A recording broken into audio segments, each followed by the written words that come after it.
Hermanos, que el Señor les bendiga ricamente en este día. La predicación de hoy estará basada en el Evangelio según San Mateo, en el capítulo 1, del versículo 18 al versículo 25. El tema es el anuncio del nacimiento de Jesús y el título del sermón es Las buenas nuevas a José. Como dije en el sermón anterior, a todos nos gusta recibir noticias muy buenas, aunque a veces parece que el mundo o los medios de comunicación solamente nos ofrecen, en el mayor de los casos, noticias desagradables. Pero desde hace 2000 años, el Señor nos ha dado las buenas nuevas de que el Señor Jesucristo nació en Belén de Judea para darnos perdón, para reconciliarnos con nuestro Padre Celestial, para darnos una nueva vida aquí en este mundo, en la tierra, pero también con la promesa de que vamos a estar en la eternidad con Él en las mansiones celestiales. Señor, gracias te damos en esta ocasión, Señor, en este día, por la oportunidad de compartir tu preciosa palabra, el Evangelio de Jesucristo, las buenas nuevas de salvación, del nacimiento de Jesús de Nazaret en Belén de Judea. Úngeme con tu Santo Espíritu y que este mensaje, Señor, tú lo lleves a aquellas personas que necesitan escucharlo. Yo te lo pido en el nombre de Cristo Jesús. Amén. La historia del nacimiento de Jesús es una de las historias, yo digo que la más maravillosa que el ser humano ha recibido desde hace 2000 años. Porque el anuncio a José y María del nacimiento de su hijo, para José, su hijo adoptivo, pero obviamente para su madre, su hijo natural, es el milagro más maravilloso que podamos apreciar a través de las Sagradas Escrituras.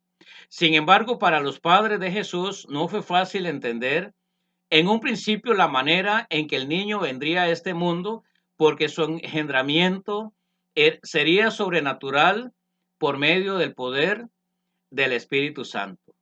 Cuando José se entera del embarazo de María, ya ella había recibido la noticia del ángel Gabriel de cómo sucederían todas estas cosas, pero la noticia que María le da a su comprometido José, quizás no fueron recibidas en la manera en que nosotros la recibimos. Porque el estatus que José y María tenía era que ambos estaban desposados. El desposamiento era un compromiso que los novios adquirían y por un año ellos se mantenían, aunque viviendo separadamente cada uno en sus hogares, pero era casi como que se estuvieran ya casados, pero no vivían juntos. Al final del año, obviamente venía el casamiento, la ceremonia de boda y la fiesta, y ya era cuando ya la pareja se iba a vivir a la casa del novio.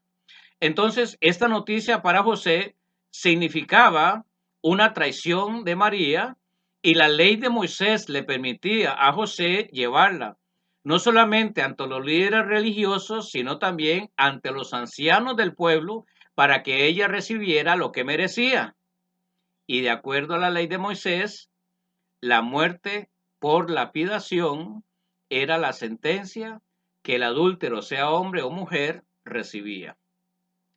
José, con la poca información que tenía de su esposa, demostró ser una persona de un carácter moral y espiritual conforme al carácter de Dios, porque decidió, con la información que él tenía en este momento, sufrir la ofensa de ella, divorciarse en secreto de María y evitar un sufrimiento tanto para María como para el niño, conforme a la ley de Moisés. Obviamente, en estos momentos, cuando José está viviendo esta dura experiencia, él no tiene conocimiento que el bebé, el niño que estaba engendrado en el vientre de su madre, era el verdadero hijo de Dios. Era información que tampoco tenía. De José podemos aprender que cuando andamos en la voluntad perfecta de Dios, a su debido tiempo, hermanos, seremos recompensados por el Señor y también recibiremos las respuestas a nuestras dudas. aquellas incógnitas que todavía no hemos resuelto. ¿Cómo creen ustedes que se sintió José con la noticia del embarazo de María? ¿Triste? ¿Enojado? ¿Frustrado? El mundo posiblemente se le vino abajo. Todas las ilusiones que él tenía, todos los planes que tenía con María, como cualquier otro matrimonio de la época, posiblemente él pensó, todo esto se ha acabado. Si usted hubiera sido José, ¿qué hubiera hecho en ese momento con su vida y con la vida de María? ¿La hubiera llevado a un juicio porque la ley se lo permitía? ¿O hubiera actuado como actuó José? Entonces podemos ver en José tres atributos del carácter de Dios. El primer atributo que vemos en José es la justicia. El segundo es la misericordia y el tercero es el amor. Acordémonos que José era un hombre de la descendencia de la casa de David, lo mismo que María, su comprometida. Y que en los planes infinitos, soberanos, perfectos de Dios, ellos estaban siendo escogidos en ese preciso momento para que fueran el padre adoptivo y la madre de Jesús, el Hijo de Dios. Y el verbo se iba a hacer carne en ese momento, como años después lo dijo Juan el evangelista. Entonces veamos el primer atributo, que es la justicia. Entonces José era un hombre justo. Eso quiere decir que era un judío fiel, conforme a la ley de Moisés, era fiel a su Dios Jehová. Y había sido declarado salvo por la gracia de Dios al creer que verdaderamente Jehová, Dios, era el único Dios verdadero y él lo había hecho como su Dios. Lo había reconocido como su Dios y vivía obedeciendo, siguiendo la ley de Moisés, que era la palabra de Dios, y haciendo su santa y perfecta voluntad. Creo que todo esto contribuyó para que José fuera llamado por Dios a este santo ministerio de ser el padre adoptivo. En segundo lugar, la palabra justicia en el Antiguo Testamento hebreo se traduce como recto. Esto quiere decir que José era un hombre justo y recto delante de Dios.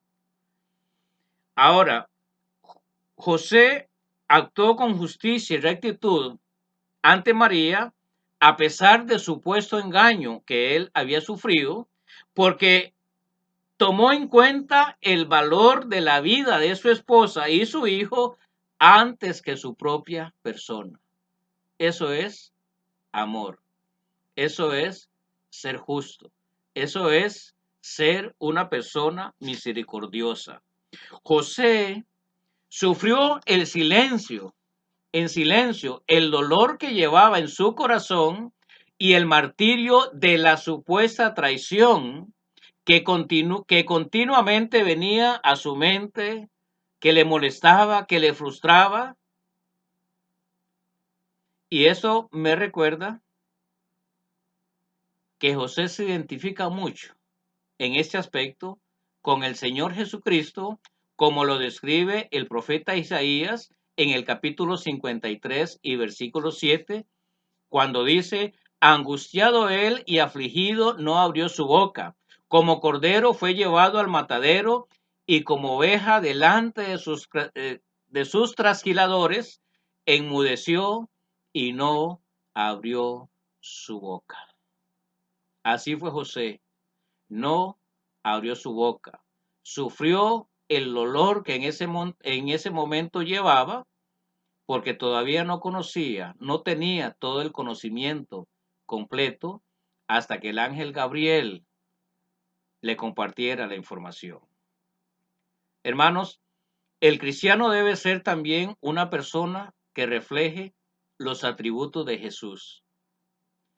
y en algún momento debe actuar con rectitud y justicia ante muchas situaciones que nosotros consideramos injustas. Quizás algunas lo son y otras tal vez solamente están en nuestra mente, porque al igual que José, a veces no tenemos la información completa o tenemos solamente un lado de la versión. Ahora, esto no quiere decir que debamos estar de acuerdo con las ofensas que usted y yo podamos recibir.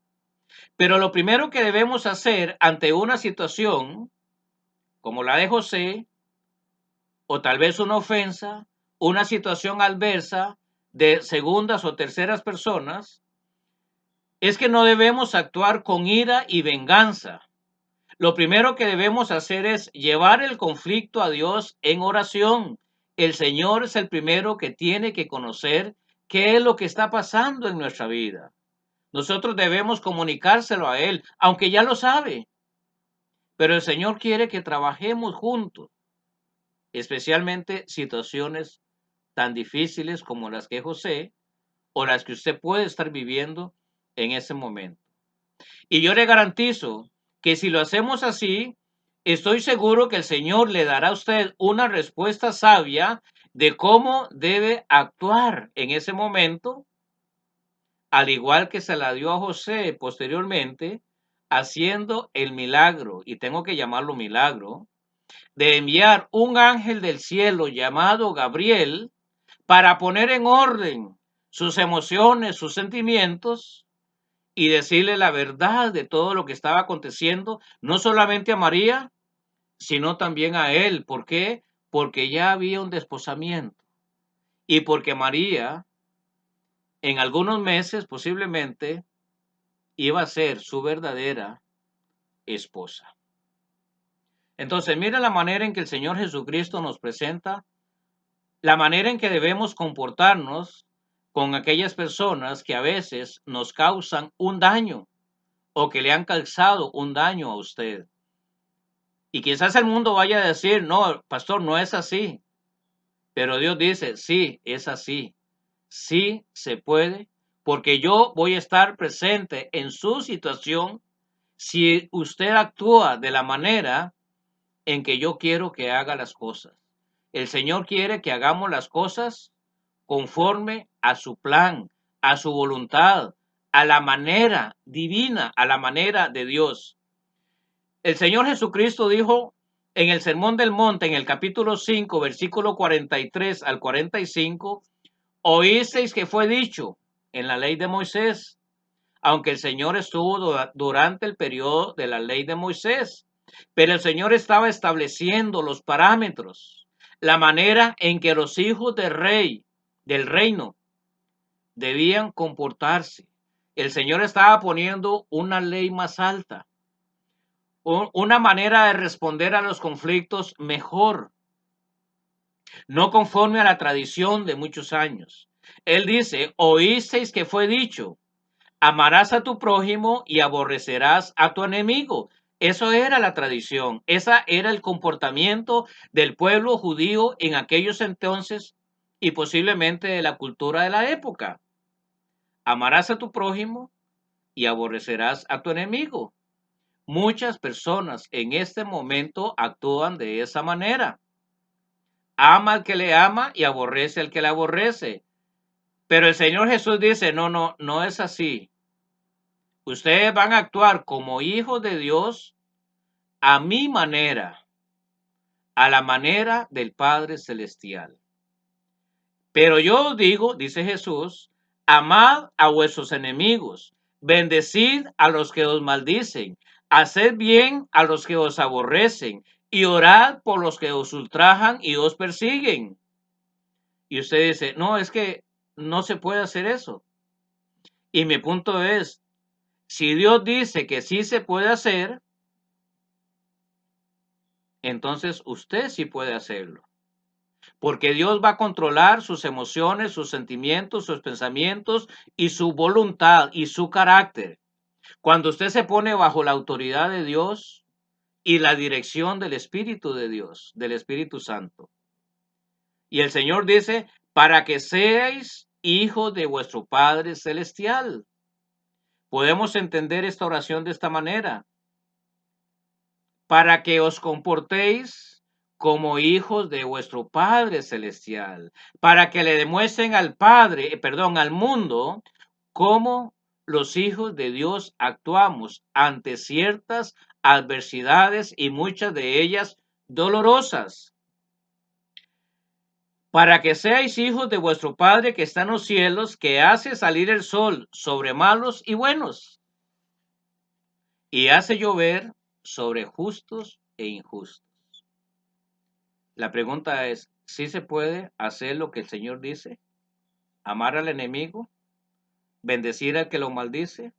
¿Hacer bien al que os aborrece? ¿Y orar por los que os ultrajan y os persiguen? Yo creo que sí se puede, porque Dios y el Señor Jesucristo lo hizo con cada uno de nosotros. El segundo atributo es la misericordia. José usó de misericordia. Es muy evidente que en esta historia José hizo misericordia o usó la misericordia de Dios con María. Y digo, usó la misericordia de Dios porque posiblemente la misericordia de nosotros, los seres humanos, no es suficiente muchas veces. Algunos dicen que la misericordia del ser humano se termina a la vuelta de la esquina. Somos pocos misericordiosos. Pero el Señor dice, nuevas son cada día las misericordias de Dios. Humanamente era muy difícil aceptar la realidad de lo que estaba sucediendo en la vida de José. Y yo creo que esta fue la prueba más difícil para José, aceptar esta realidad con la poca información que tenía, porque todavía Gabriel tenía que decirle que lo que estaba engendrado en el vientre de María era por obra, por el poder del Espíritu Santo de Dios. La misericordia es un atributo del carácter de Dios y nos ha sido dada a nosotros los cristianos, los creyentes en Cristo, como un don, como un regalo, para que respondamos a ciertas adversidades o conflictos como Dios lo hace con nosotros cuando lo ofendemos. Dios usa de su misericordia con nosotros cada día y no sé cuántas veces. La palabra misericordia aparece en las Sagradas Escrituras aproximadamente 250 veces. 250 veces.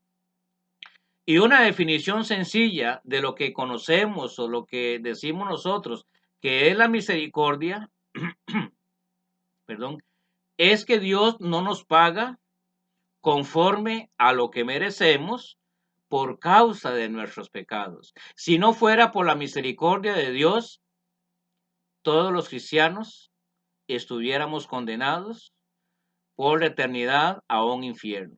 Por la misericordia de Dios hemos sido salvos de dicha condenación. La misericordia de Dios nos hace ver la necesidad urgente que tiene el prójimo, cualquier prójimo, y nos mueve a actuar en favor de él sin importar si nos ha ofendido o no. Eso es la misericordia de Dios. Dios miró nuestra necesidad y actuó sin ponernos ninguna condición para recibir la ayuda, sabiendo que lo habíamos ofendido. ¿No es así?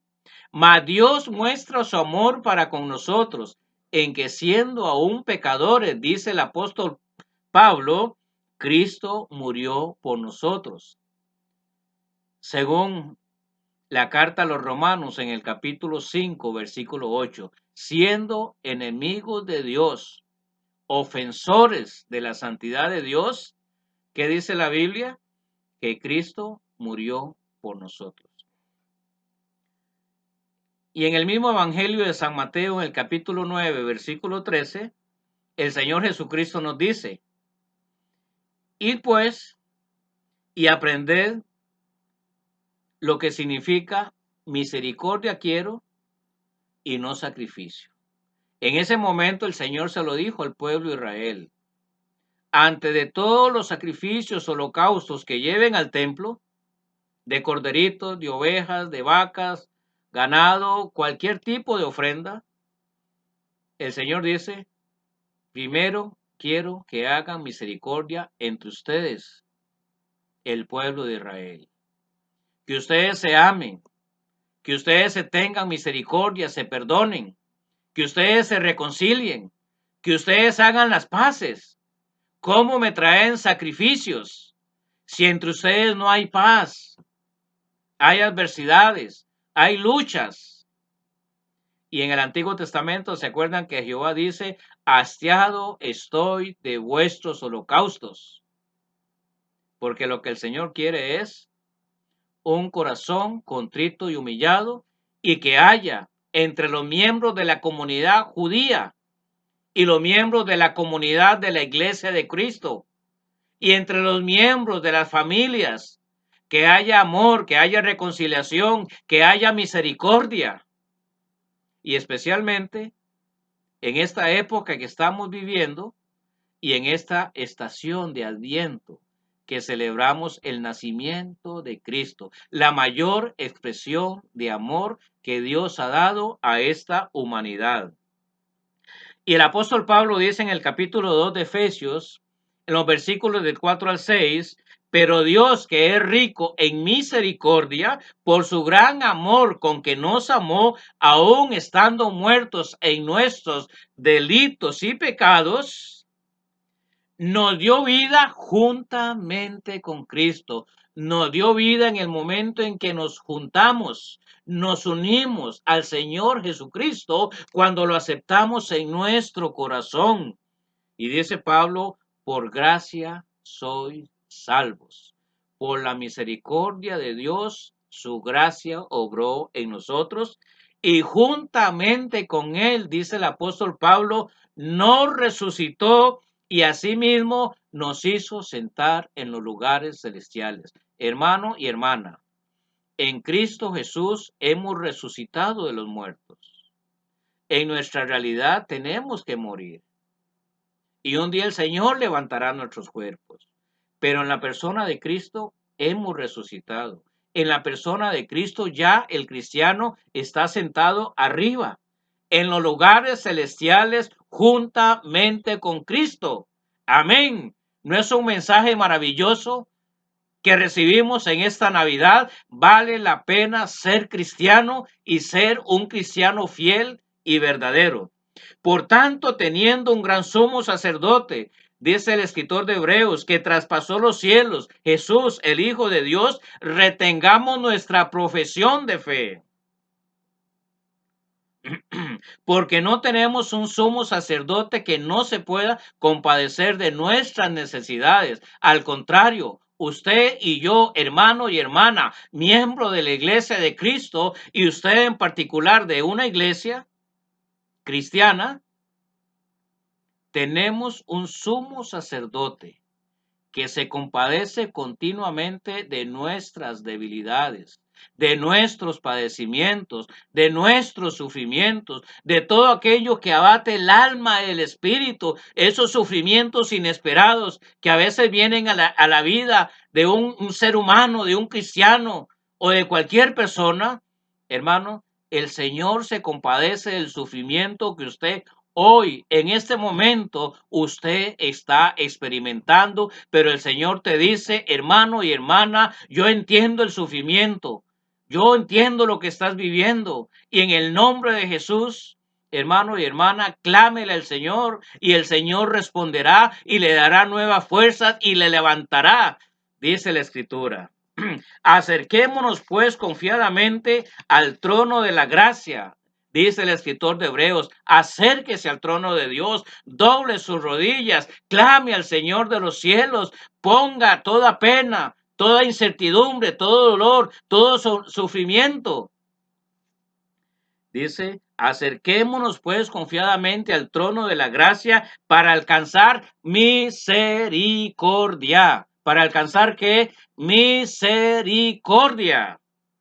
y hallar gracia para el oportuno socorro. Usted necesita en este momento la gracia de Dios, el socorro de Dios en lo que usted pueda estar viviendo en este momento.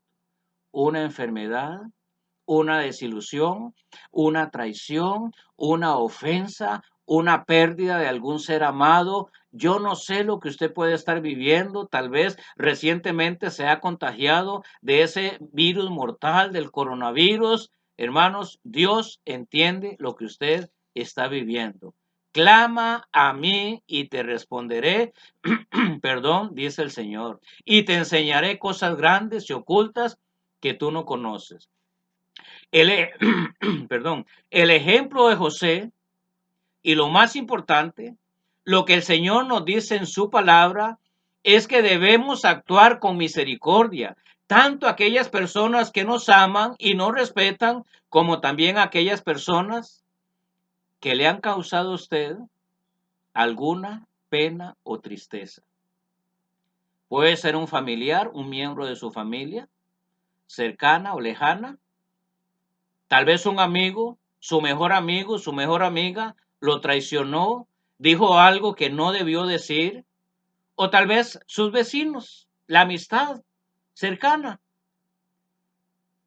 Hermanos, en esta época de Navidad, que siempre es muy significativa, es una buena oportunidad para ofrecer la misericordia de Dios a aquellas personas que han sido difíciles con usted, su esposa o sus hijos. Debemos recordar que no todas las personas son cristianas y a veces actúan en contra porque no tienen a Cristo en el corazón. Yo creo que hay una tremenda diferencia, un abismo de separación entre una persona, un verdadero creyente, un cristiano que ama a Dios, que es fiel y que da un testimonio de santidad con respecto a una persona que no es cristiana. Hay una diferencia abismal.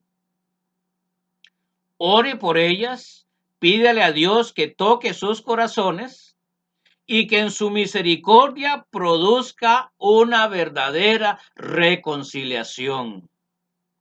Navidad es un tiempo de amor, de misericordia, de reconciliación.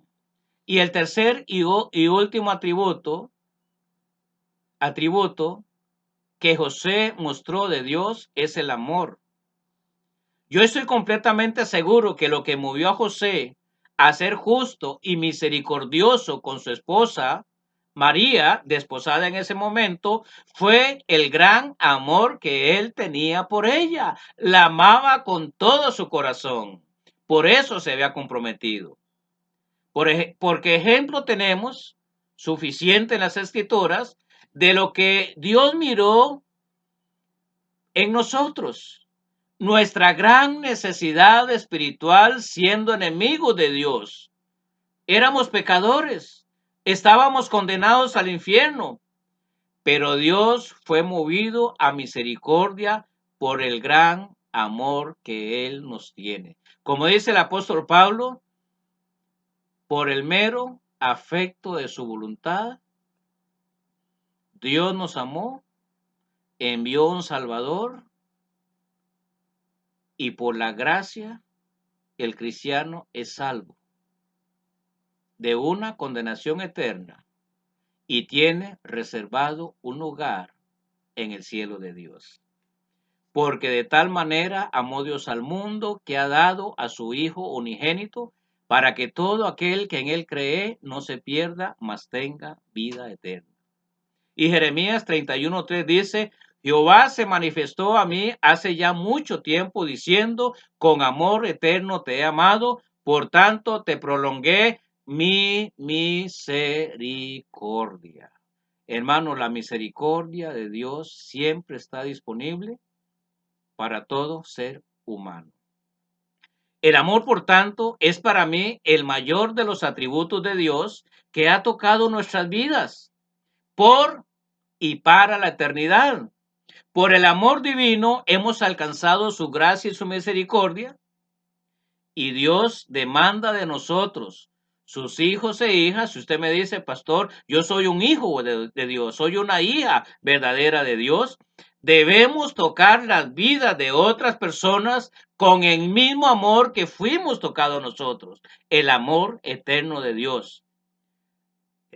Recuerdo esto, o le recuerdo esta verdad absoluta. Amar al prójimo no es una opción, no es una opción, puesto que es un mandamiento de Dios. Uno de los líderes religiosos le dijo al Señor Jesús, Maestro, ¿cuál es el gran mandamiento de la ley? Y Jesús le dijo, amarás al Señor tu Dios con todo tu corazón, con toda tu alma, con toda tu mente. Este es el primero y grande mandamiento. Y el segundo es semejante. Amarás a tu prójimo como a ti mismo. No dice que amarás al prójimo que te ama, que te hace bien, que te saluda, que te da la mano, que te da unas palmaditas en el hombro, la espalda, no, al prójimo.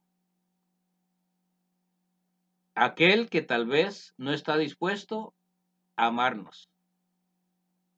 Pero el Señor dice, amarás a tu prójimo como a ti mismo.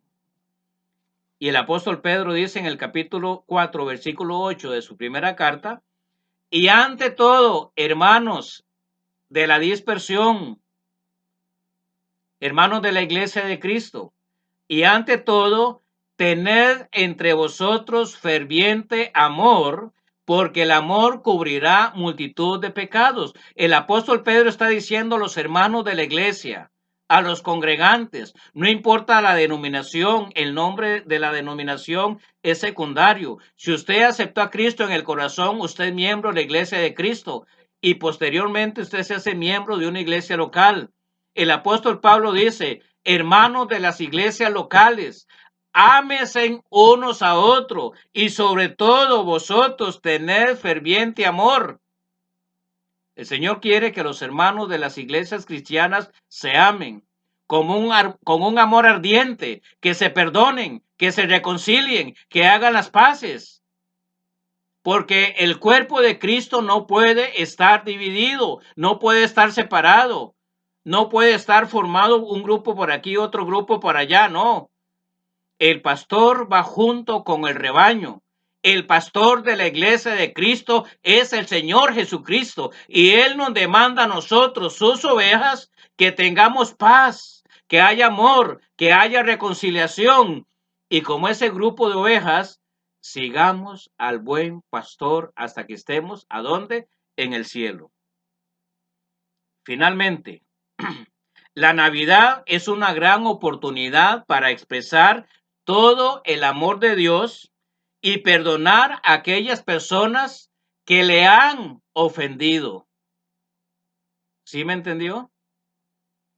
Navidad nos recuerda el nacimiento del Hijo de Dios que vino para reconciliarnos con nuestro Padre Celestial. Hace 2000 años nació Jesús para poner en nuestros corazones el amor verdadero y para que nosotros también aprendamos de Él a reconciliarnos unos con otros sin poner condiciones. Si no me perdona, no la perdono. Si no me habla, no le hablo. No, no, no. Hermanos, somos cristianos y debemos actuar como verdaderos hijos de nuestro Padre Celestial. La Navidad es un tiempo oportuno para hacer reconciliación en todos los ámbitos sociales, comenzando en su propia familia, esposo, esposa e hijos y la familia extendido, siguiendo con la reconciliación de la familia de los hijos de Dios, la iglesia. Debe haber reconciliación en la familia sanguínea y en la familia espiritual y después reconciliación conforme se extiendan nuestras relaciones sociales. Hermanos y hermanas, que el Señor les bendiga y que este mensaje de justicia, de misericordia, de amor, de reconciliación haya llenado sus mentes y sus corazones. Que el Señor les bendiga ricamente en esta Navidad.